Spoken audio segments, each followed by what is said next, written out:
ಹುಡುಗ ಹುಡುಗಿ ಪ್ರೀತಿ ಮಾಡ್ಕೊಳ್ಳೋದು ನೀವು ನೋಡೇ ಇರ್ತೀರಾ. ಆದ್ರೆ ಈ ಮೂವಿಯಲ್ಲಿ ಒಂದು ದೆವ್ವ ಹೀರೋನ ಪ್ರೀತಿ ಮಾಡುತ್ತೆ. ಮತ್ತೆ ಅದೇ ದೆವ್ವ ನಮ್ಮ ಹೀರೋನ ಇನ್ನೊಂದು ಹುಡುಗಿನ ಪ್ರೀತಿ ಮಾಡು ಅಂತ ಹೇಳಿ ಪ್ರೇರೇಪಣೆ ಮಾಡುತ್ತೆ. ಲಾಸ್ಟ್ಗೆ ಅದೇ ದೆವ್ವ ಹೀರೋ ಹತ್ರಕ್ಕೆ ಬಂದು ನಾನ್ ನಿನ್ನ ಪ್ರೀತಿ ಮಾಡ್ತಾ ಇದ್ದೀನಿ, ನನ್ ಜೊತೆನೆ ಇರು, ಬೇರೆ ಹುಡುಗಿನ ಪ್ರೀತಿ ಮಾಡೋದಕ್ಕೆ ಹೋಗ್ಬೇಡ. ನಿಜ ಹೇಳಬೇಕು ಅಂದ್ರೆ ಪ್ರೀತಿ ಅನ್ನೋದು ಫಿಸಿಕಲ್ ಆಗಿ ಟಚ್ ಮಾಡೋದಲ್ಲ, ಅವರಿಬ್ರು ಒಂದ್ ಹತ್ರ ಇದ್ರೆ ತುಂಬಾ ಖುಷಿಯಾಗಿರ್ಬೇಕು, ಅದು ನನಗೆ ನಿನ್ನ ಹತ್ರ ಇದ್ದಾಗ ಅನ್ಸ್ತೈತೆ ಅಂತ ಹೇಳ್ಬಿಟ್ಟು ದೆವ್ವ ಹೀರೋಗೆ ಪ್ರಪೋಸಲ್ ಮಾಡುತ್ತೆ. ದೆವ್ವ ಇವನಿಗೆ ಯಾವ ತರ ಪರಿಚಯ ಆಯ್ತು, ಲಾಸ್ಟ್ಗೆ ಏನಾಯ್ತು ಅಂತ ಹೇಳ್ಬಿಟ್ಟು ಈ ವಿಡಿಯೋ ಮುಖಾಂತರ ನೋಡೋಣ. ಅಂದಂಗೆ ಮೂವಿ ಹೆಸರು ಸರ್ವಂ ಮಾಯಾ ಅಂತ 2025 ಅಲ್ಲಿ ರಿಲೀಸ್ ಆಗಿರೋದು. ಇದೊಂದು ಇಂಡಿಯನ್ ಮೂವಿ. ಇನ್ನ ಮೂವಿ ಕಡೆ ಹೋಗೋದಕ್ಕೂ ಮೊದ್ಲು ನಮ್ ಕಡೆಯಿಂದ ಚಿಕ್ಕ ರಿಕ್ವೆಸ್ಟ್, ಇನ್ನ ಯಾರಾದ್ರೂ ಈ ಚಾನಲ್ ನ ಸಬ್ಸ್ಕ್ರೈಬ್ ಮಾಡ್ಕೊಂಡಿಲ್ಲ ಅಂದ್ರೆ ಸಬ್ಸ್ಕ್ರೈಬ್ ಮಾಡ್ಕೊಂಡು ವಿಡಿಯೋಗೆ ಒಂದು ಲೈಕ್ ಮಾಡಿ. ಮೂವಿ ಓಪನಿಂಗ್ ಸೀನ್ ಈ ಮೂವಿ ಹೀರೋ ಆಗಿರೋ ಪ್ರಭುನ ನೋಡಿಸ್ತಾರೆ. ಆಕ್ಚುಲಿ ಹೇಳ್ಬೇಕಂದ್ರೆ ಇವನ್ಗೆ ಮ್ಯೂಸಿಕ್ ಅಂದ್ರೆ ತುಂಬಾ ಇಷ್ಟ ಇರೋದ್ರಿಂದ ಇವನು ಮೆಜಿಷಿಯನ್ ಆಗ್ಬೇಕು ಅಂತ ಹೇಳಿ ತುಂಬಾ ಕಷ್ಟ ಪಡ್ತಿರ್ತಾನೆ. ಪ್ರೆಸೆಂಟ್ ಇವನು 15 ಜನ ವರ್ಕ್ ಮಾಡ್ತಾ ಇರೋ ಒಂದು ಆರ್ಕೆಸ್ಟ್ರಾ ಟೀಮ್ ಅಲ್ಲಿ ಗಿಟಾರ್ ಪ್ಲೇಯರ್ ಆಗಿ ವರ್ಕ್ ಮಾಡ್ತಿರ್ತಾನೆ. ಹೀಗೆ ಒಂದು ದಿನ ಆ ಟೀಮ್ ಗೆ ಹೆಡ್ ಆಗಿರೋ ಸಾಜಿ ಇವನ ಹತ್ರಕ್ಕೆ ಬಂದು, ಪ್ರಭು ನಿನಗೊಂದು ವಿಷಯ ಹೇಳ್ಬೇಕು, ನಾವೆಲ್ಲರೂ ಸೇರ್ಕೊಂಡು ಯುರೋಪ್ಗೆ ಹೋಗಿ ಈವೆಂಟ್ ಮಾಡೋಣ ಅಂತ ಅನ್ಕೊಂಡಿದ್ವಲ್ಲ, ಅದಕ್ಕೆ ಸಂಬಂಧಪಟ್ಟಿರೋ ಹಾಗೆ ಎಲ್ಲರಿಗೂ ವೀಸಾ ಅಪ್ಲೈ ಮಾಡಿದ್ವಿ. ಎಲ್ಲರಿಗೂ ವೀಸಾ ಅಪ್ರೂವಲ್ ಅನ್ನೋದು ಹಾಗೈತೆ, ನಿನಗ್ ಮಾತ್ರ ಆಗಿಲ್ಲ. ಇದರಿಂದ ನಮ್ ಟೀಮ್ ಎಲ್ಲ ಸೇರ್ಕೊಂಡು ನಾಳೆನೆ ಯುರೋಪ್ಗೆ ಹೋಗ್ತಾ ಇದೀವಿ, ನೀನ್ ಮಾತ್ರ ಬರೋದಕ್ಕೆ ಆಗೋದಿಲ್ಲ. ಇವಾಗ ವೀಸಾಗೆ ಅಪ್ಲೈ ಮಾಡಿ ಬಂದು ಅಷ್ಟರವರೆಗೂ ವೈಟ್ ಮಾಡೋದಕ್ಕೆ ಆಗೋದಿಲ್ಲ. ಇದರಿಂದ ನಾವು ರಿಟರ್ನ್ ಬರೋ ಈ 2 months ನೀನ್ ಆರಾಮಾಗಿ ರೂಮಲ್ಲಿ ಇದ್ದು ಮೂವಿಯಲ್ಲಿ ಏನಾದ್ರೂ ಅವಕಾಶ ಸಿಗುತ್ತೇನೋ ಟ್ರೈ ಮಾಡ್ತಾ ಇರೋ ಅಂತ ಹೇಳ್ತಾನೆ. ಇದರಿಂದ ಪ್ರಭಾಗೆ ತುಂಬಾ ಕೋಪ ಬರುತ್ತೆ. ಯಾಕಪ್ಪ ಅಂದ್ರೆ ಇವನು ಇದನ್ನೇ ನಂಬ್ಕೊಂಡು ಇಲ್ಲಿ ತನಕ ಬಂದೇ ಇರ್ತಾನಲ್ವಾ, ಅಣ್ಣ ಏನನ್ನ ಮಾತಾಡ್ತಾ ಇದೀಯಾ, ಯುರೋಪ್ಗೆ ಹೋಗ್ತಾ ಇದ್ದೀನಿ ಅಂತ ಎಷ್ಟು ಕನ್ಸ್ಕೊಂಡಿದ್ದೆ ಗೊತ್ತಾ, ಇವಾಗ ನನ್ನ ರೂಮನ್ನು ಕೂಡ ಖಾಲಿ ಮಾಡಿ ಬಂದಿದ್ದೆ, ಈ 2 months ನಾನು ಎಲ್ಲಿರೋದಕ್ಕಾಗುತ್ತೆ, ನಾನು ಏನ್ ಮಾಡ್ಬೇಕು ಅಂತ ಕೇಳಿದ್ದಕ್ಕೆ ಆವಾಗ ಶಾಜಿ ಎತ್ಕೊಂಡು, ಪ್ರಭು ನೀನ್ ಯಾಕೆ ಬಡವಂತರ ಮಾತಾಡ್ತಾ ಇದೀಯಾ, ನಿಮ್ಮೂರಲ್ಲಿ ನಿಮ್ಮಪ್ಪ ಹಾಗೆ ನಿಮ್ಮಣ್ಣ ಪೂಜೆ ಹಾಗೆ ಹೋಮ ಮಾಡ್ತಾರಲ್ವಾ, ಅದರಿಂದ ಬರೋ ಅಮೌಂಟೇ ಜಾಸ್ತಿ ಇರುತ್ತೆ, ಆದ್ರೆ ನೀನ್ ಮಾತ್ರ ಮೆಜಿಷಿಯನ್ ಆಗ್ಬೇಕು ಅಂತ ಆಸೆ ಇಟ್ಕೊಂಡು ಆ ಮನೇನ ಬಿಟ್ಟು ಇಲ್ಲಿಗೆ ಬಂದ್ಬಿಟ್ಟಿದ್ಯಾ, ಬಡವಂತರ ಮಾತಾಡೋದಕ್ಕೆ ಹೋಗ್ಬೇಡ. ನಿನ್ನೆನೆ ನಿಮ್ಮ ಅಣ್ಣ ನನಗೆ ಕಾಲ್ ಮಾಡಿದ್ದ, ನಿನಗೆ ಮನೆಗೆ ಬಾ ಅಂತ ಹೇಳ್ಬಿಟ್ಟು ಪ್ರತಿ ಬಾರಿನೂ ಮೆಸೇಜ್ ಆಗ್ತಿದ್ದಾನಂತೆ, ಆದ್ರೆ ನೀನೇ ಅವನಿಗೆ ರಿಪ್ಲೈ ಕೊಡ್ತಿಲ್ಲ. ಆಕ್ಚುಲಿ ನಾಳೆ ನಿಮ್ಮಪ್ಪದು 70ನೇ ಹುಟ್ಟು ಹಬ್ಬ ಅಂತೆ, ನೀನ್ ಆರಾಮಾಗಿ ನಿಮ್ಮ ಊರಿಗೆ ಹೋಗೋದು ಬೆಟರು, ಇಲ್ಲಿದ್ದು ಕಷ್ಟ ಪಡೋದಕ್ಕಿಂತ ಅಲ್ಲಿ ಆರಾಮಾಗಿ ಇರ್ಬೋದು ಅಂತ ಹೇಳ್ತಾನೆ.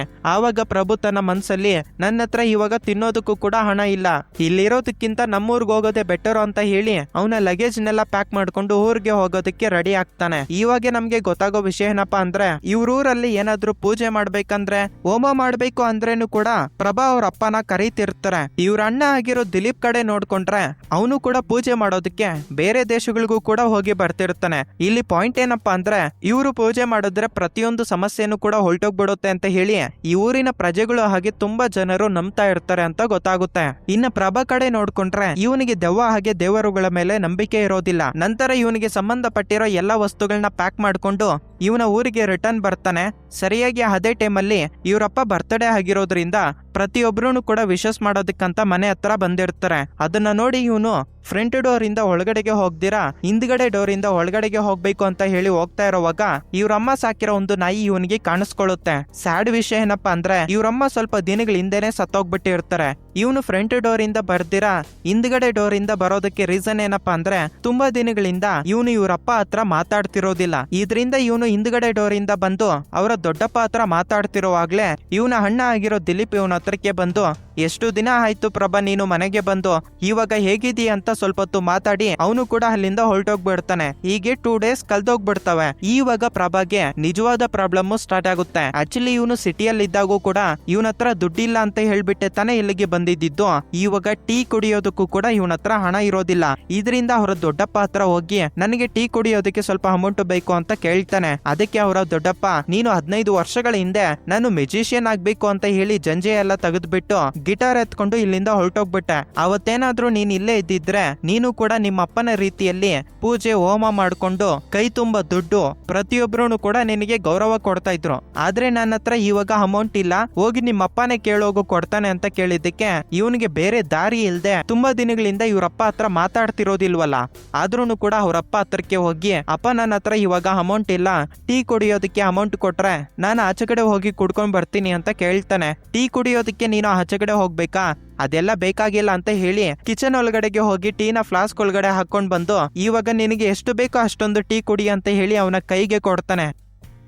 ಇದರಿಂದ ಪ್ರಭಾ ತುಂಬಾ ಅಪ್ಸೆಟ್ ಫೀಲ್ ಆಗಿ ಅವರ ದೊಡ್ಡಪ್ಪ ಹತ್ರ ಬಂದು, ನೋಡು ನಾನು ಕೇಳಿದ್ದು ಟೀ ಕುಡಿಯೋದಕ್ಕೆ, ಅವರು ಟೀನೇ ಎತ್ಕೊಂಡ್ ಬಂದು ಕುಡಿಯೋಗು ಅಂತಿದ್ದಾರೆ ಅಂತ ಹೇಳಿ ಅವ್ರಪ್ಪ ಮೇಲೆ ಚಾಡಿ ಹೇಳ್ತಿರೋ ಒಂದು ಟೈಮಲ್ಲಿ ಅದಕ್ಕೆ ಅವರ ದೊಡ್ಡಪ್ಪ ಎತ್ಕೊಂಡು, ಆಕ್ಚುಲಿ ಹೇಳ್ಬೇಕಂದ್ರೆ ನೀನು ಕೂಡ 19 ವರ್ಷ ಬರೋವರೆಗೂ ವೇದಶಾಸ್ತ್ರಗಳನ್ನ ಕಲ್ತ್ಕೊಂಡಿದೀಯಲ್ವಾ, ಇವಾಗನು ಕೂಡ ನಿನಗೆ ಟೈಮ್ ಮೀರಿಲ್ಲ, ಒಂದು ಬಾರಿ ಯೋಚನೆ ಮಾಡು ಅಂತ ಹೇಳ್ತಾನೆ. ಅದಕ್ಕೆ ಪ್ರಭಾ ಸ್ವಲ್ಪ ಹೊತ್ತು ಯೋಚನೆ ಮಾಡಿ ನಂತರ ಇವನ ಫ್ರೆಂಡ್ ಆಗಿರೋ ರೂಪೇಶ್ ನ ಮೀಟ್ ಆಗೋದಕ್ಕೆ ಹೋಗ್ತಾನೆ. ನಿಜಕ್ಕೆ ರೂಪೇಶ್ ಆ ವಿಲೇಜ್ ಅಲ್ಲಿ ಪೂಜೆ ಹಾಗೆ ಹೋಮನ ಮಾಡ್ಕೊಂಡು 2 ಕೈಗಳಾರೆ ದುಡ್ಡನ್ನ ಸಂಪಾದನೆ ಮಾಡ್ಕೊಂಡು ಇರ್ತಾನೆ. ಇವನಿಗೆ ಹೆಲ್ಪ್ ಆಗಿರ್ಬೇಕು ಅಂತ ಹೇಳಿ ಒಬ್ಬ ಅಸಿಸ್ಟೆಂಟ್ ನು ಕೂಡ ಮೈಂಟೈನ್ ಮಾಡ್ತಿರ್ತಾನೆ.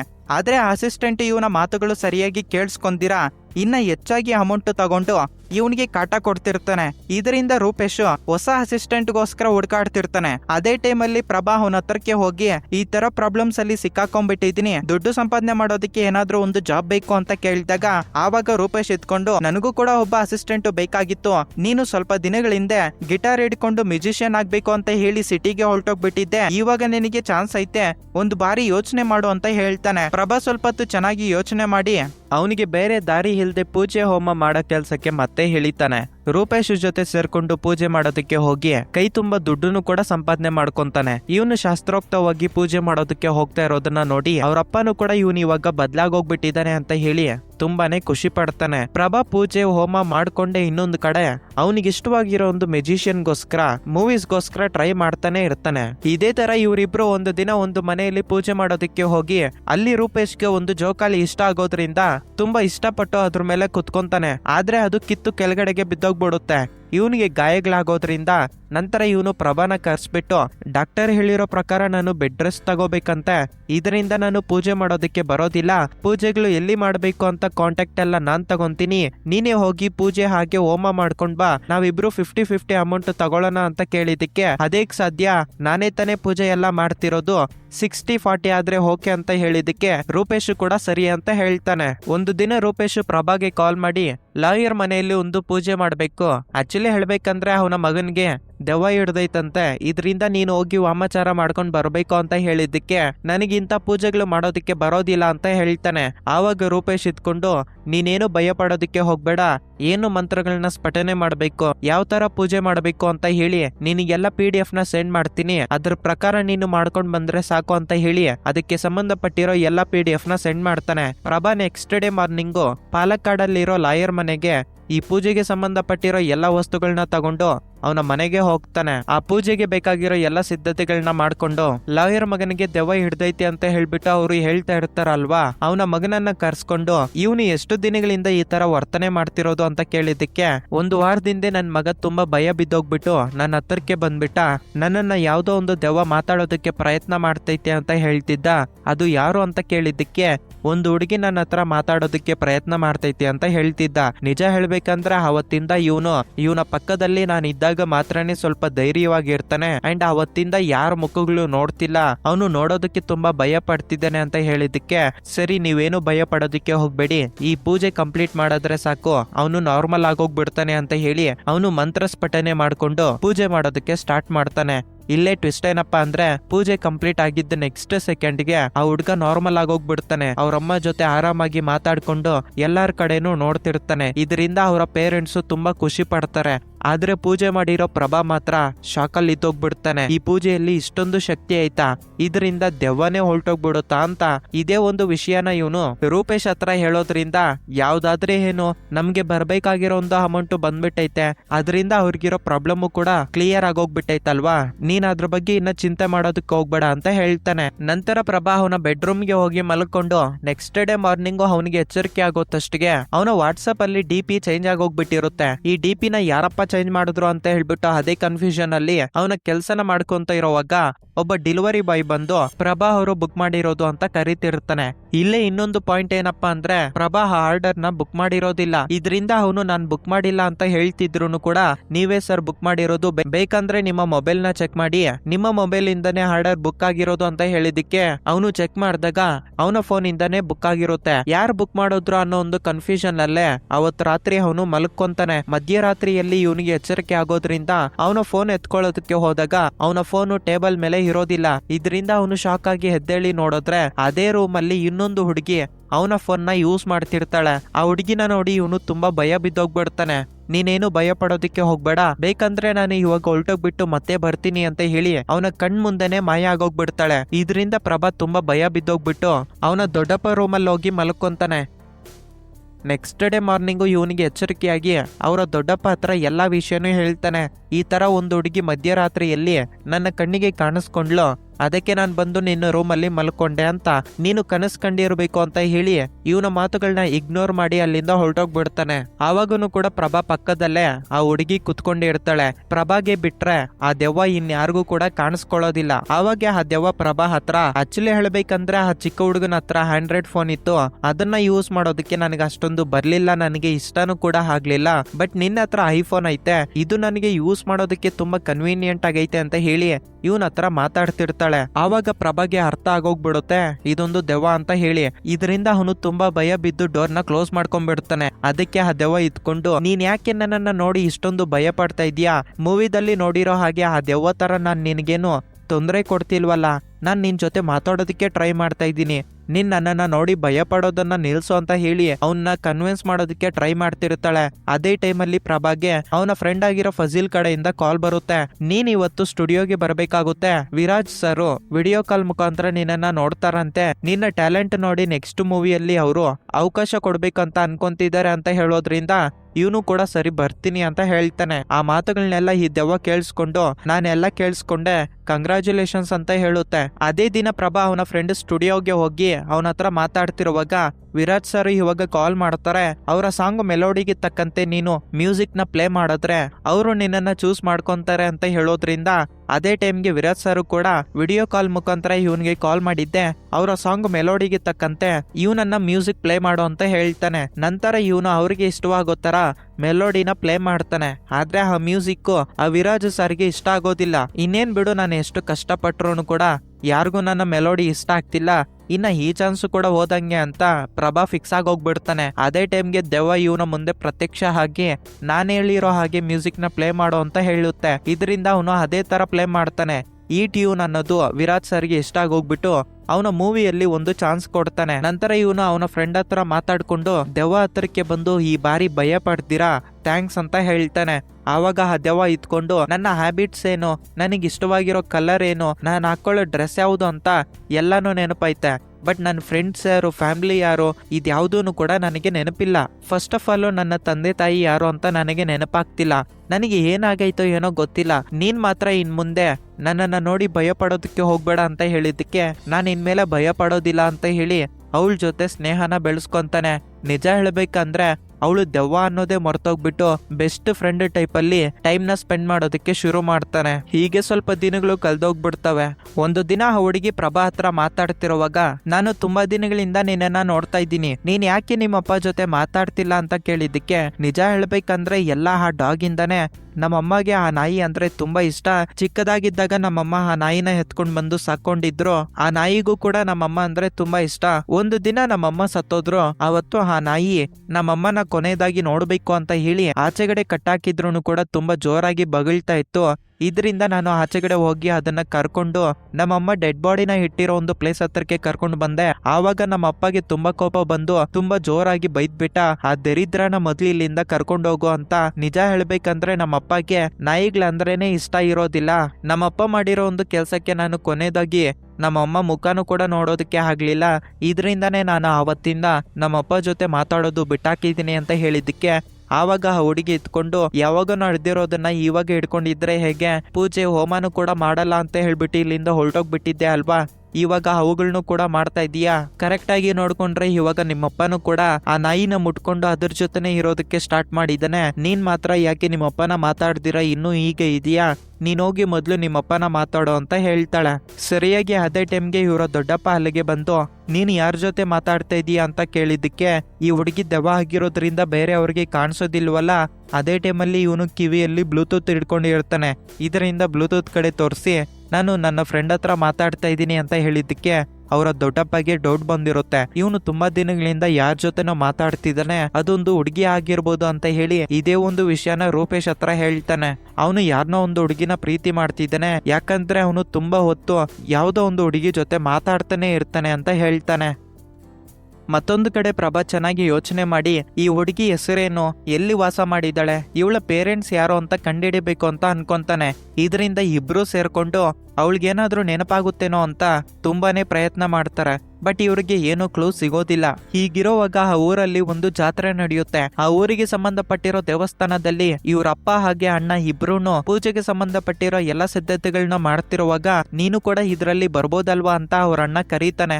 ಅದಕ್ಕೆ ಪ್ರಭಾ ನಾನು ಪೂಜೆ ಮಾಡೋದಕ್ಕೆ ಬರೋದಿಲ್ಲ ಅಂತ ಹೇಳಿ ಈ ಹುಡುಗಿ ಜೊತೆ ಸೇರ್ಕೊಂಡು ಜಾತ್ರೆ ಫುಲ್ಲು ತಿರುಗಾಡ್ಕೊಂಡು ಒಂದತ್ರ ಕುತ್ಕೊಂಡು ಇವರಿಬ್ರು ಮಾತಾಡ್ತಿರೋ ಒಂದು ಟೈಮಲ್ಲಿ ಇವನ ಫ್ರೆಂಡ್ ಆಗಿರೋ ಫಾಜಿಲ್ ಕಾಲ್ ಮಾಡಿ ಸಾಂಗ್ ರೆಕಾರ್ಡ್ ಮಾಡೋದಕ್ಕೆ ನೀನು ಮುಂಬೈಗೆ ಬರಬೇಕಾಗುತ್ತೆ, ನಾನು ಟಿಕೆಟ್ಸ್ನ ಬುಕ್ ಮಾಡ್ತೀನಿ ಅಂತ ಕಾಲ್ ಮಾಡಿ ಇನ್ಫಾರ್ಮೇಶನ್ ಕೊಡ್ತಾನೆ. ಆವಾಗ ಅವನು ಆ ಹುಡುಗಿ ಹತ್ರ ನಾನು ನಾಳೆ ಮುಂಬೈಗೆ ಹೋಗ್ತಾ ಇದ್ದೀನಲ್ವಾ, ನೀನು ನನ್ನ ಜೊತೆ ಬರೋದಕ್ಕಾಗುತ್ತಾ ಅಂತ ಕೇಳಿದ್ದಕ್ಕೆ ನನಗಿನ್ನೇನು ಕೆಲಸ ಐತೆ, ಇಲ್ಲಿದ್ದು ನಾನೇನು ಮಾಡೋದಿಲ್ಲ, ನಾನು ನಿನ್ನ ಜೊತೆ ಬರ್ತೀನಿ ಅಂತ ಆ ದೆವ್ವನೂ ಕೂಡ ಒಪ್ಕೊಳ್ಳುತ್ತೆ.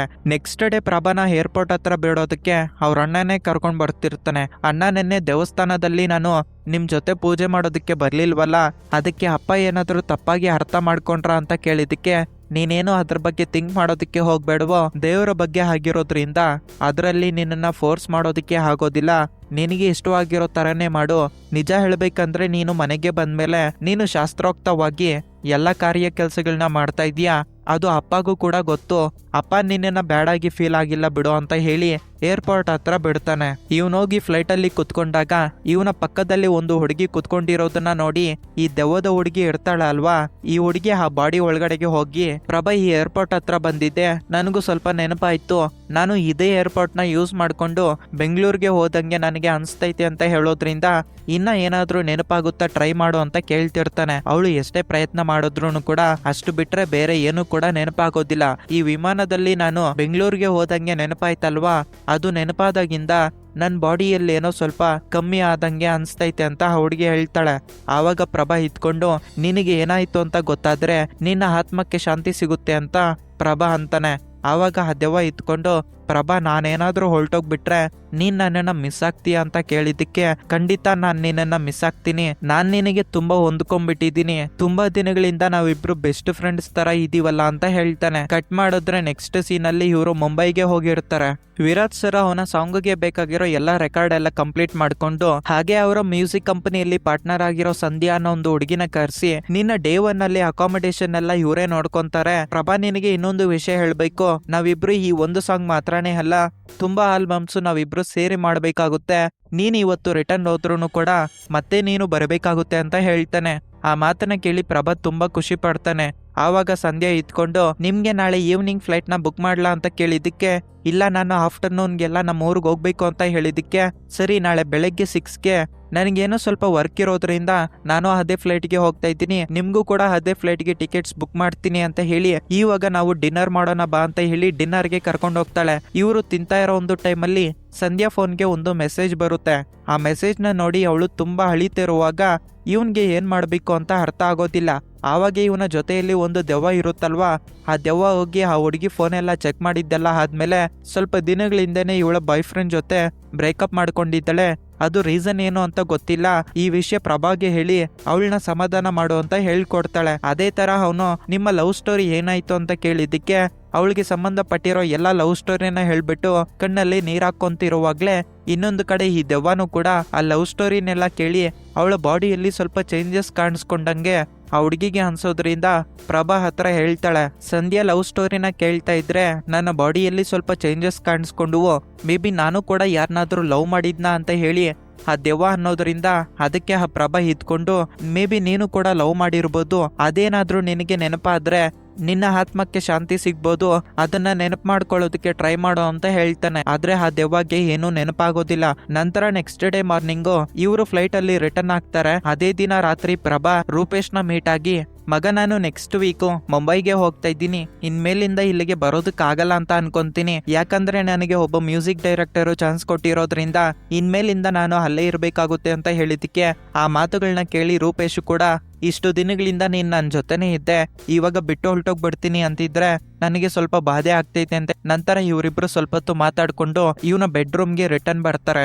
ಸರಿಯಾಗಿ ಅದೇ ಟೈಮ್ಗೆ ಸಂಧ್ಯಾ ಕಡೆಯಿಂದ ವಾಯ್ಸ್ ಮೆಸೇಜಸ್ ಬಂದಿರ್ತವೆ. ಅದರಲ್ಲಿ ಆ ಹುಡುಗಿ ಇತ್ಕೊಂಡು, ಪ್ರಭಾ ಆಕ್ಚುಲಿ ಹೇಳ್ಬೇಕಂದ್ರೆ ತುಂಬಾ ದಿನಗಳಾದ್ಮೇಲೆ ನಾನು ನಿನ್ ಜೊತೆ ಇದ್ದಾಗಿನಿಂದ ನನಗೆ ಸ್ವಲ್ಪ ರಿಲ್ಯಾಕ್ಸ್ ಆದಂಗೆ ಐತೆ. ನೆಕ್ಸ್ಟ್ ವೀಕು ನಾನು ಟಿಕೆಟ್ಸ್ನ ಬುಕ್ ಮಾಡ್ತೀನಿ. ಅದ್ರ ಜೊತೆಗೆ ನಾಳೆ ನಮ್ಮ ಕಸಿನ್ದು ಸಂಗೀತ್ ಪ್ರೋಗ್ರಾಮ್ ಐತೆ, ನೀನ್ ಬಂದ್ರೆ ಚೆನ್ನಾಗಿರುತ್ತೆ ಅಂತ ಇನ್ವೈಟ್ ಮಾಡ್ತಾಳೆ.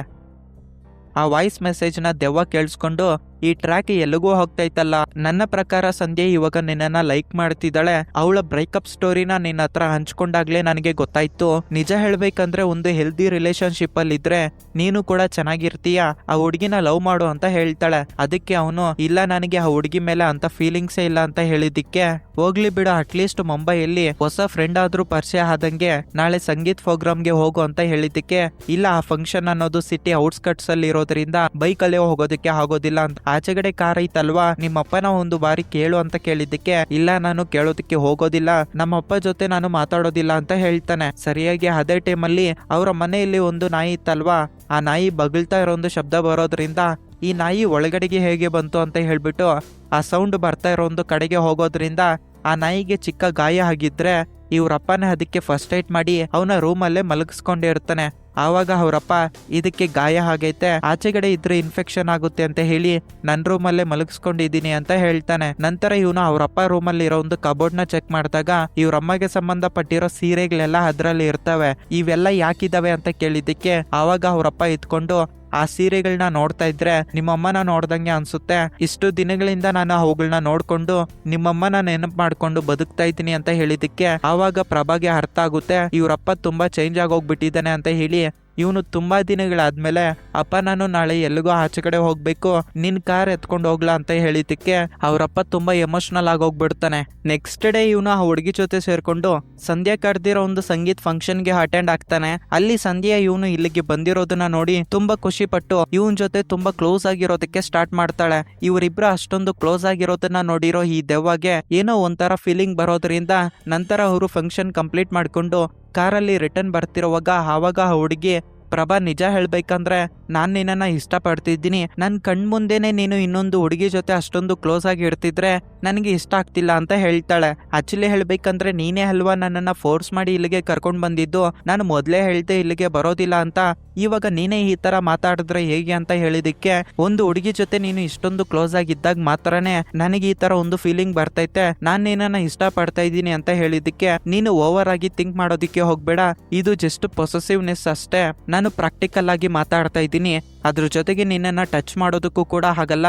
ಆಕ್ಚುಲಿ ನೀನು ದೆವ್ವನ ಆಗಿದ್ರು ನಿನಗೆ ಮದುವೆ ಮಾಡ್ಕೊಳ್ಳೋ ವಯಸ್ಸು ಕೂಡ ಬಂದಿಲ್ಲ, ಇನ್ನ ನೀನು ಚಿಕ್ಕ ಹುಡುಗಿ ಅಂತ ಹೇಳ್ತಾನೆ. ಅದಕ್ಕೆ ಆ ದೆವ್ವ ಇದ್ಕೊಂಡು, ಲವ್ ಈಸ್ ನಾಟ್ ಫಿಸಿಕಲ್, ಇದು ನಿನಗೆ ಗೊತ್ತಲ್ವಾ, ನಮ್ಮ ಇಬ್ಬರ ಮನ್ಸು ಹತ್ರ ಇದ್ರೆ ಸಾಕು, ಆ ಪ್ರೀತಿ ಅನ್ನೋದು ಡಬಲ್ ಆಗುತ್ತೆ ಅಂತ ಒಂದು ಬಾಂಡಿಂಗು ನಮ್ಮಿಬ್ಬರ ಮಧ್ಯೆ ಐತಿ ಅಂತ ಅವನ ತಲೆ ತಿಂತಾ ಇರ್ತಾಳೆ. ಪ್ರಭಾ ಅದಕ್ಕೆ, ಹುಚ್ಚು ಹುಡುಗಿ ತರ ಮಾತಾಡೋದಕ್ಕೆ ಹೋಗ್ಬೇಡ, ಇವತ್ತು ನಾನು ಆ ಹುಡುಗಿನ ಹಗ್ ಮಾಡ್ಕೊಂಡಾಗ ನನ್ ಮನ್ಸು ಬೇರೆ ತರ ಆಯ್ತು, ಆ ಫೀಲಿಂಗ್ ನಾನು ಎಕ್ಸ್ಪ್ರೆಸ್ ಮಾಡೋದಕ್ಕೆ ಆಗ್ತಿಲ್ಲ, ನಾನು ಆ ಹುಡುಗಿನ ಇಷ್ಟಪಡ್ತಿದ್ದೀನಿ ಅಂತ ಹೇಳ್ತಿರುವಾಗ್ಲೇ ಸಂಧ್ಯಾ ಕಡೆಯಿಂದ ಇವನ್ಗೆ ಕಾಲ್ ಬರುತ್ತೆ. ಆವಾಗ ಇವನು, ನಮ್ಮಿಬ್ರಿಗೂ ಸ್ವಲ್ಪ ಪ್ರೈವಸಿ ಬೇಕು, ನಾನು ಆ ಹುಡುಗಿ ಜೊತೆ ಮಾತಾಡ್ ಬರ್ತೀನಿ ಅಂತ ಹೇಳಿ ದೆವ್ವ ಹತ್ರ ಇರೋ ಒಂದು ಫೋನ್ ನ ಕಿತ್ಕೊಂಡು ಆಚೆ ಕಡೆ ಇಳಿಯೋದಕ್ಕೆ ಟ್ರೈ ಮಾಡ್ತಾನೆ. ಸರಿಯಾಗಿ ಅದೇ ಟೈಮಲ್ಲಿ ಹಿಂದ್ಗಡೆಯಿಂದ ಬಂದಿರೋ ಒಂದು ಕಾರ್ ಅವನು ಆಕ್ಸಿಡೆಂಟ್ ಮಾಡ್ದಿರೋ ಸೈಡ್ಗೆ ಹಾಕಿ, ನೀನ್ ಸಾಯೋದಕ್ಕೆ ನನ್ ಕಾರೇ ಬೇಕಾಗಿತ್ತ ಅಂತ ಇವನನ್ನ ಬೈದು ಅಲ್ಲಿಂದ ಹೊರಟೋಗ್ಬಿಡ್ತಾನೆ. ಅದನ್ನ ನೋಡಿ ಆ ದೆವ್ವ ತುಂಬಾ ಭಯ ಬಿದ್ದು ಇವನ ಹತ್ರಕ್ಕೆ ಬಂದು ಫೋನ್ ಕಿತ್ಕೊಂಡು ಪ್ರಭಾನ ಹಗ್ ಮಾಡ್ಕೊಂತಾಳೆ. ಫಸ್ಟ್ ಟೈಮ್ ಇವನು ದೆವ್ವನ ಟಚ್ ಮಾಡ್ತಾನೆ. ಆವಾಗ ಅವನ್ಗೆ ಆ ಹುಡುಗಿ ಹೆಸರೇನು, ಆ ಹುಡುಗಿ ಯಾವ ತರ ಸತ್ತೋದ್ಲು ಅಂತ ಹೇಳಿ ಅವನಿಗೆ ಕಾಣಿಸೋದಕ್ಕೆ ಸ್ಟಾರ್ಟ್ ಆಗುತ್ತೆ. ಫ್ಲಾಶ್ ಬ್ಯಾಕ್ ಅಲ್ಲಿ ಈ ಹುಡುಗಿಗೆ ತಂದೆ ತಾಯಿಯ ಜೊತೆಗೆ ಒಬ್ಬ ತಮ್ಮನು ಕೂಡ ಇರ್ತಾನೆ. ಇವಳ ತಂದೆ ತಾಯಿ ಇವಳ ಜೊತೆ ಎಷ್ಟು ಕ್ಲೋಸ್ ಆಗಿ ಇರ್ತಾರಪ್ಪ ಅಂದ್ರೆ ಫ್ರೆಂಡ್ಸ್ ಯಾವ ತರ ಇರ್ತಾರೋ ಅದೇ ತರ ಇರ್ತಾರೆ. ಒಂದು ದಿನ ಇವಳು ಫ್ರೆಂಡ್ಸ್ ಜೊತೆ ಬೆಂಗಳೂರಿಗೆ ಹೋಗಿರ್ತಾಳೆ. ಇವಳು ಮ್ಯೂಚುವಲ್ ಫ್ರೆಂಡ್ಸ್ ಇಂದಾನೆ ಯಾರೋ ಒಬ್ಬ ಹುಡುಗ ಪರಿಚಯ ಆಗಿರ್ತಾನೆ. ಅವನು ಇವಳಿಗೆ ಇಷ್ಟ ಆಗೋದ್ರಿಂದ ಅವನಿಗೆ ಪ್ರಪೋಸ್ ಮಾಡ್ಬೇಕು ಅಂತ ಡಿಸೈಡ್ ಆಗಿ ಇದೇ ಒಂದು ವಿಷಯನ ತಂದೆ ತಾಯಿ ಹತ್ರ ಹೇಳಿ, ನಾಳೆ ನಾನು ಅವರಿಗೆ ಪ್ರಪೋಸ್ ಮಾಡ್ಬೇಕು ಅಂತ ಅನ್ಕೊಂಡಿದೀನಿ, ಇಲ್ಲೇ ಪಕ್ಕದಲ್ಲೇ ಇರೋ ಒಂದು ಹಿಲ್ ಸ್ಟೇಷನ್ಗೆ ಕರೀತೀನಿ, ನೀವೂ ಕೂಡ ಅಲ್ಲಿಗೆ ಬರ್ಬೇಕು ಅಂತ ಹೇಳ್ತಾಳೆ. ಆವಾಗ ಅವರಮ್ಮ ಇದ್ಕೊಂಡು ಅವನ ಫೋಟೋ ಆದ್ರೂ ತೋರ್ಸು ಅಂತ ಹೇಳಿದ್ದಕ್ಕೆ ಅಮ್ಮ ನಿನಗೆ ಗಡ್ಡ ಇರೋರು ಅಂದ್ರೆ ಇಷ್ಟ ಇಲ್ಲ ಅಲ್ವಾ, ಜಸ್ಟ್ ಲುಕ್ಸ್ನ ನೋಡಿ ಕ್ಯಾರೆಕ್ಟರ್ನ ಡಿಸೈಡ್ ಮಾಡೋದು ತಪ್ಪು ಅಂತ ಹೇಳಿ ನಾಳೆ ಡೈರೆಕ್ಟ್ ಆಗಿ ಹೋಗಿ ಮೀಟ್ ಆಗೋಣ ಅಂತ next day morning hill station ಹತ್ರಕ್ಕೆ ಅವನು ಕೂಡ ಕರೆದು ಇವ್ರು ಆ ಪ್ಲೇಸ್ ಹತ್ರ ಹೋಗ್ತಾರೆ. ತುಂಬಾ ಹೊತ್ತು ವೈಟ್ ಮಾಡಿ ಅವನ್ಗೆ ಮೆಸೇಜ್ ಮಾಡಿದಾಗ ಆವಾಗಿಂದ ಇವಳ ಫೇಶಿಯಲ್ ಎಕ್ಸ್ಪ್ರೆಷನ್ ಅನ್ನೋದು ಚೇಂಜ್ ಆಗೋಗ್ಬಿಡುತ್ತೆ. ಇದರಿಂದ ಅವರಮ್ಮ ಅವನು ಇವಾಗ ಬರಲ್ಲ ಅಂತ ಹೇಳ್ತಿದ್ದಾನ ಅಂತ ಹೇಳಿದ್ದಕ್ಕೆ ನಾನು ಅವನಿಗೆ ಪ್ರಪೋಸ್ ಮಾಡೋದಕ್ಕೆ ಕರಿತಾ ಇದ್ದೀನಿ ಅಂತ ಅರ್ಥ ಆದಂಗೈತೆ.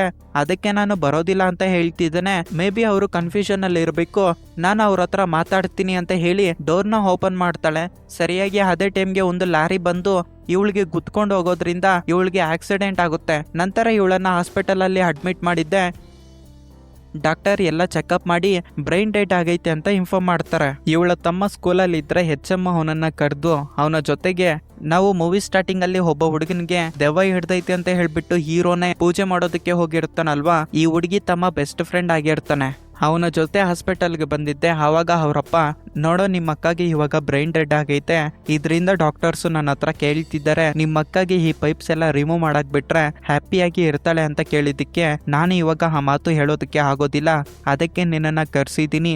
ನಿಮ್ಮ ಅಕ್ಕ ಹ್ಯಾಪಿಯಾಗಿರ್ಬೇಕಂದ್ರೆ ಈ ಪೈಪ್ಸ್ನ ರಿಮೂವ್ ಮಾಡಬೇಕು, ನೀನು ಎಸ್ ಅಂತ ಹೇಳಿದ್ರೆ ಮಾತ್ರನೇ ನಾನ್ ಡಾಕ್ಟರ್ಸ್ಗೆ ಹೇಳ್ತೀನಿ ಅಂತ ಹೇಳೋದ್ರಿಂದ ಅಕ್ಕ ಹ್ಯಾಪಿಯಾಗಿದ್ರೆ ನನಗೆ ಓಕೆ ಅಂತ ಹೇಳಿ ಆ ಚಿಕ್ಕ ಹುಡುಗ ಎಸ್ ಅಂತ ಹೇಳ್ತಾನೆ. ಪೈಪ್ಸ್ ಎಲ್ಲ ರಿಮೂವ್ ಮಾಡಿದ್ದಾದ್ಮೇಲೆ ಆ ಹುಡುಗಿ ಆತ್ಮ ಆ ಚಿಕ್ಕ ಹುಡುಗ ಫ್ರೆಂಡ್ ಹತ್ರ ಮೊಬೈಲ್ ಇದ್ರೆ ಅವನ ಜೊತೆ ಹೊರಟೋಗ್ಬಿಟ್ಟಿರುತ್ತೆ. ಇದೆಲ್ಲ ಪಾಸ್ಟ್ ಅಲ್ಲಿ ನಡೆದೈತಿ ಅಂತ ಪ್ರಭಾಗೆ ಗೊತ್ತಾಗೋದ್ರಿಂದ ಅವನು ತುಂಬಾ ಎಮೋಷನಲ್ ಆಗೋಗ್ಬಿಡ್ತಾನೆ. ಅದೇ ಟೈಮ್ಗೆ ದೆವ್ವಗೆ ಎಲ್ಲ ನೆನಪಾಗೋದ್ರಿಂದ ಅವರ ಪೇರೆಂಟ್ ಡೀಟೇಲ್ಸ್ ಅಡ್ರೆಸ್ ಎಲ್ಲಾನು ಹೇಳ್ತಾಳೆ. ಅವಾಗ ಅವನು ನಿನ್ನ ಹೆಸರೇನು, ನನ್ನ ಹೆಸರು ಮಾಯಾ ಅಂತ ಹೇಳಿ ಮಾಯ ಆಗೋಗ್ಬಿಡ್ತಾಳೆ. ನೆಕ್ಸ್ಟ್ ಡೇ ಇಂದ ಇವನ್ಗೆ ಆ ದೆವ್ವ ಕಾಣಿಸ್ತಿರೋದಿಲ್ವಲ್ಲ, ಇದರಿಂದ ಅವನು ಒಬ್ಬಂಟಿ ಆಗೋಗ್ಬಿಟ್ಟು ಯಾರ ಜೊತೆನೂ ಮಾತಾಡ್ದಿರಾ ಸೈಲೆಂಟ್ ಆಗಿರೋದನ್ನ ನೋಡಿ ಅವರ ದೊಡ್ಡಪ್ಪ ಇವನ ಹತ್ರಕ್ಕೆ ಬಂದು ಏನಾಗೈತೋ ನಿನಗೆ, ಈ ತರ ಯಾಕಿದೀಯ ಅಂತ ಕೇಳಿದ್ದಕ್ಕೆ ಈ ದೆವ್ವದ ಬಗ್ಗೆ ಎಲ್ಲ ವಿಷಯನೂ ಹೇಳಿದ್ದಾದ್ಮೇಲೆ ನೀನ್ ಹೇಳಿದ್ದೆಲ್ಲ ನಿಜ ಆದ್ರೆ ಇಷ್ಟರವರೆಗೂ ಅವಳ ತಂದೆ ತಾಯಿಗೆ ಅವಳು ಪ್ರೀತಿ ಮಾಡಿರೋ ಹುಡುಗ ಯಾರು ಅಂತ ಗೊತ್ತಿರೋದಿಲ್ವಲ್ಲ, ಅದೇನಾದ್ರೂ ಗೊತ್ತಾದ್ರೆ ಇನ್ನ ಸ್ವಲ್ಪ ಅವಳ ಆತ್ಮಕ್ಕೆ ಶಾಂತಿ ಸಿಗ್ಬೋದು ಅಂತ ಹೇಳಿದ್ದಕ್ಕೆ ನಂತರ ಇವನು ಚೆನ್ನಾಗಿ ಯೋಚನೆ ಮಾಡಿ ಅವಳ ಮನೆಗೆ ಅಲ್ಲಿ ಅವ್ರಮ್ಮ ಇರ್ತಾಳೆ. ನಾನು ಆ ಹುಡುಗಿಗೆ ಫ್ರೆಂಡ್ ಅಂತ ಹೇಳಿ ಅವ್ರಮ್ಮ ಜೊತೆ ಮಾತಾಡ್ತಿರೋವಾಗ ಆ ಗೋಡೆ ಮೇಲೆ ಆ ಹುಡುಗಿ ಫೋಟೋ ಇದ್ರೆ ಆ ಫೋಟೋನ ನೋಡ್ತಿರೋವಾಗ ಆವಾಗ ಆ ಹುಡುಗಿ ಅವ್ರಮ್ಮಗೆ ಡೌಟ್ ಬಂದು ಅವಳು ಮೊದ್ಲೇ ಹೇಳಿ ಇರ್ತಾಳೆ ಅಲ್ವಾ ನಾನು ಪ್ರೀತಿ ಮಾಡೋ ಹುಡುಗನಿಗೆ ಗಡ್ಡ ಐತೆ ಅಂತ, ಇದರಿಂದ ನಿನ್ನ ಹೆಸರೇನು ಅಂತ ಕೇಳ್ತಾಳೆ. ಅದಕ್ಕೆ ನಮ್ಮ ಹೀರೋ ಇದ್ಕೊಂಡು ನನ್ನ ಹೆಸರು ಪ್ರಬೇಂದು ಅಂತ ಹೇಳಿದ್ದೆ, ನನ್ ಮಗಳು ಪ್ರೀತಿ ಮಾಡಿರೋ ಹುಡುಗ ಹೆಸರು ಕೂಡ ಪ್ರಬೇಂದು ಅಂತ ಹೇಳೋದ್ರಿಂದ ಇವಾಗ ನಮ್ಗೆ ಗೊತ್ತಾಗೋ ವಿಷಯ ಏನಪ್ಪಾ ಅಂದ್ರೆ ಆಕ್ಚುಲಿ ಹೇಳ್ಬೇಕಂದ್ರೆ ಆ ಹುಡುಗಿ ಲವ್ ಮಾಡಿರೋ ಹುಡುಗ ಬೇರೆ ಯಾರು ಅಲ್ಲ ನಮ್ಮ ಹೀರೋ ಆಗಿರೋ ಪ್ರಭಾನೆ ಅಂತ ಗೊತ್ತಾಗುತ್ತೆ. ಮ್ಯೂಚುವಲ್ ಫ್ರೆಂಡ್ ಇಂದ ಇವನನ್ನ ಪ್ರೀತಿ ಮಾಡಿ ಇರ್ತಾಳೆ ಅಲ್ವಾ, ಇದರಿಂದ ಇವನಿಗೆ ಮಾಯಾ ಯಾರು ಅಂತ ಗೊತ್ತಿರೋದಿಲ್ಲ. ಅದ್ರ ಜೊತೆಗೆ ಚಿಕ್ಕ ಹುಡುಗಿ ಜೊತೆ ಪ್ರೀತಿ ಏನು ಅಂತ ಹೇಳಿ ಅಷ್ಟೊಂದು ಸೀರಿಯಸ್ ಆಗಿ ತಗೊಂಡಿರಾ ಇಗ್ನೋರ್ ಮಾಡಕ್ ಬಿಟ್ಟಿರ್ತಾನೆ. ಇವಾಗ ಅವ್ರಮ್ಮಗೆ ಗೊತ್ತಾಗೋದ್ರಿಂದ ಇವನ ಮುಖದ ಮೇಲೆ ತಣ್ಣಗಿರೋ ಒಂದು ಗಾಳಿ ಇವನ್ ಕಡೆಗೆ ಬರೋದ್ರಿಂದ ಇವಾಗಾದ್ರೂ ಆ ಹುಡುಗಿ ಸ್ವಲ್ಪ ಸಮಾಧಾನವಾಗಿ ಆತ್ಮಕ್ಕೆ ಶಾಂತಿ ಸಿಕ್ಕಿರ್ಬೇಕು ಅಂತ ಅನ್ಕೊಂತಾನೆ. ನಂತರ ಇವನು ಗ್ರೇಟ್ ಮೆಜಿಷಿಯನ್ ಟೈಪ್ ಅಲ್ಲಿ ಸ್ಟೇಜ್ ಮೇಲೆ ಪರ್ಫಾರ್ಮೆನ್ಸ್ ಕೊಡ್ತಿರೋ ಹಾಗೆ ತೋರಿಸಿ ಮೂವಿನ ಇಲ್ಲಿಗೆ ಎಂಡ್ ಮಾಡ್ತಾರೆ. ಈ ಮೂವಿ ನಿಮ್ಗೆ ಇಷ್ಟ ಆಯ್ತು ಅಂತ ಅನ್ಕೊಂಡಿದ್ದೀನಿ. ಇಷ್ಟ ಆಗಿದ್ರೆ ಈ ವಿಡಿಯೋಗೆ ಒಂದು ಲೈಕ್ ಮಾಡಿ, ಈ ಮೂವಿ ಬಗ್ಗೆ ನಿಮ್ಮ ಒಪಿನಿಯನ್ ಕಮೆಂಟ್ ಸೆಕ್ಷನ್ ನಲ್ಲಿ ಕಮೆಂಟ್ ಮಾಡಿ. Thanks for watching this video. Next ಇನ್ನೊಂದು ಇಂಟ್ರೆಸ್ಟಿಂಗ್ ಆಗಿರೋ ವಿಡಿಯೋ ಮುಖಾಂತರ ನಾನ್ ನಿಮ್ಮನ್ನ ಮೀಟ್ ಆಗ್ತೀನಿ. ಸೈನಿಂಗ್ ಆಫ್ ನಿಮ್ಮ ಅನಿರುದ್ಧ್.